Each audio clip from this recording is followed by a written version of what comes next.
Mic testing, 1 2 1 2. Mic testing, 1 2 3. Welcome back to another edition of Rob Sports Center, man. And I got a good video for y'all today. So you know, I done hopped on that train of the 90s basketball versus the current day basketball. So I just got done reacting to a video that was breaking it down. But the dude in the video hit me with some real stuff. So the biggest thing whenever it comes down to the 90s versus current day basketball, right? What's the main thing that the current day people are going to say? Oh, well, the basketball players today are more skilled. They're more athletic. What they're going to say about the old school style ball? Oh, it was barbaric style basketball. It wasn't no skill, nor was they playing any comp, right? So check this out.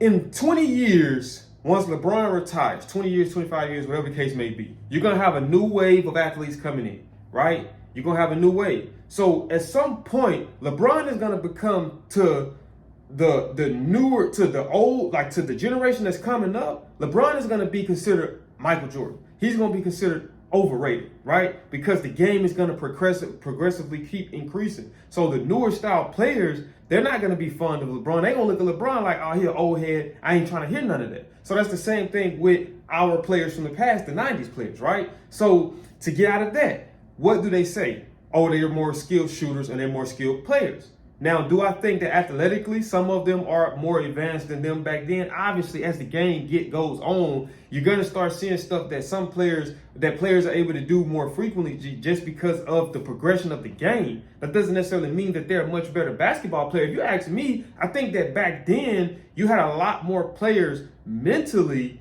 that was dominant than the ones today. And what I mean by that, and that's having an understanding for the X's and the O's aspect of the game, the understanding of assignments. What do I do here? How do I do this? How do I put myself as well as my team in a better position? That, like players like LeBron, but you look at how consistently LeBron has been able to win. You see what I'm saying? If you go back and look at the Ray Lewis, and he was talking about Tom Brady and how he was saying that the reason why Brady can play so long because there's no chess players.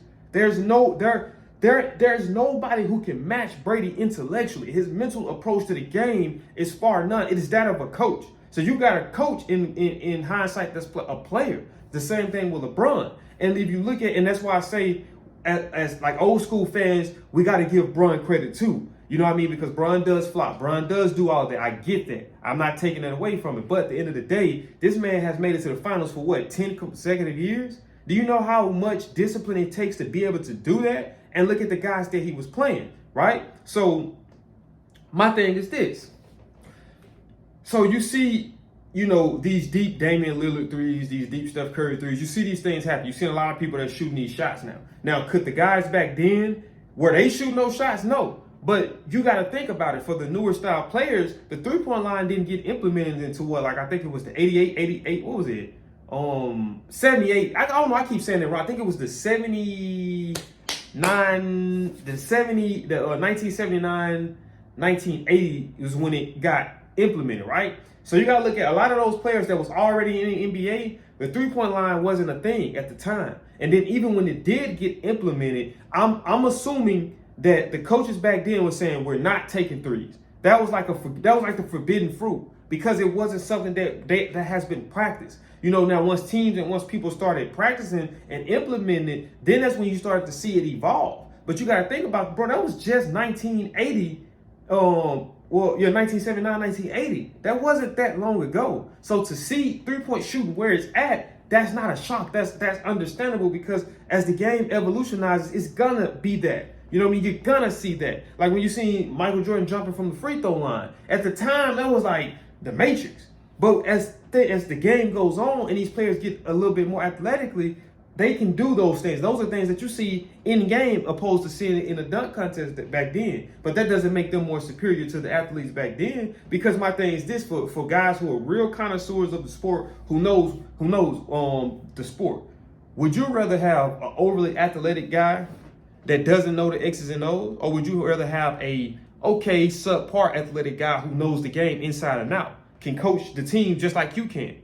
You know what I mean? Who wouldn't take that? Because that's what's going to win. At some point, physically, your body's going to decline. So you're not going to be able to do the stuff that you can do when you was, you know, from 19 to 20 to 30, once you start getting 35 and up, you ain't gonna be able to do that. And some of them even more because of the wear and tear. You see what I'm saying? Like it's at some point your body's gonna decline. I remember seeing an interview where Kobe was saying that he knew that he was getting old when he would walk into the gym and look up at the rim and be like, I think I can dunk today. But you go back and look at the younger Kobe highlights, man, Kobe was jumping out the gym. You know what I mean? So it's like the game is so oversaturated now. So you're seeing a lot more threes being taken, but are they hitting them at a high percentage? So for my newer style players, and I'm all about being humble. So if you guys are coming at me with facts and statistics that proves y'all argument, hey, I'm not gonna deny it. I'm here to debate. I like both. I like old school and I like new school. I like both. And I want all of us to be able to see eye to eye, and the common ground is basketball. So we already got common ground.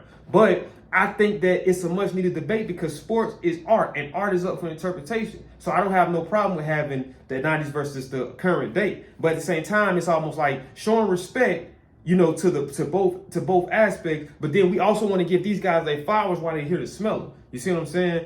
But to get out of that, now we're going to go back to the oversaturatedness, right? So guys are taking a lot more threes. Guys are shooting 28-footers. Guys are shooting damn near from the form. As soon as you come across the half court, they shooting from logos and stuff. And that's something you're seeing doing. But you're seeing it a lot. But how many times is it taking for them to do that? How many times are they coming down on 3 or 4 possessions, shooting threes coming up short when those could have been 2 points? They could have been something. Drive and penetrate, get a foul. That's 1 free throw. At least you coming up with something. 1 point here, 2 points here, 3 points here, and 4 points. You see what I'm saying? But coming up short, possession after possession after possession after possession, how skilled is that?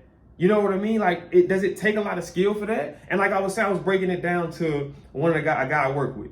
And we was talking about when you look at, like, well, the guys that got done looking at, he was saying that nowadays scoring 30 and 40, it's almost not even impressive anymore because it's being done on a daily basis. You know what I mean? But then it comes down to lack of defense. Like, even if you look at rebounds, you look at some of these players that's able to average triple doubles, that's maybe a point guard, shooting guard, small forward, and granted, you can get it from hustling, but at the same time, look at the dynamic of the game. Look at one point where your centers and your power forwards, this is where they made their living at, in the paint, right? Now your centers and your power forwards, they're out here on the three-point line.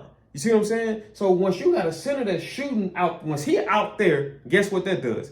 That center, it takes, and he goes out there. So now the biggest person you got in the paint is a power forward. And you got some teams that shoot centers and the power forward shoot. So now both of your big guys is at the top of the key or in the corner. And now there's nobody big in the paint. So look at Joel Embiid. Joel Embiid will bring the ball down court as if he's a point guard and try to cross over, settle for a three-point shot. And then don't crash the boards after that. So guess what? It's easy for a point guard, give me that rebound. And that happened 5 times in the first quarter. You got 5 rebounds already because that's just the context of the new style game. You got centers and power forwards that want to play like point guards. And I'm not saying that they shouldn't do it if it's working, but don't make a living off of that because you're taking away from where you're most dominant at in the paint. And today's centers, in my opinion, should be wreaking havoc because the game is softer.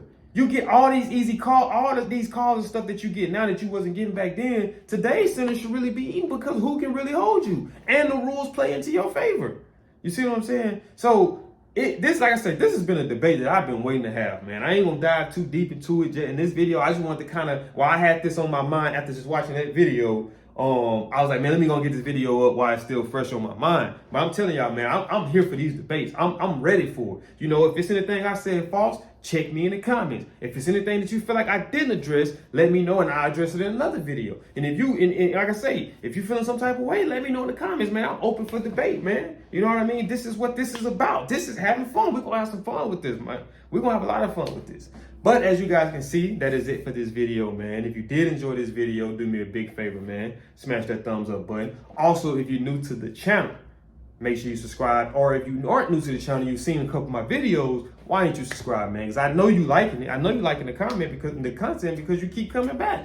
So you might as well go ahead and subscribe and click that post notification bell. That way you be notified on all things around Sports Center. Because just like I always say in every outro, just like the GOAT Drizzy Drake, I'm coming with these videos back to back, man. I'll see y'all in the next video.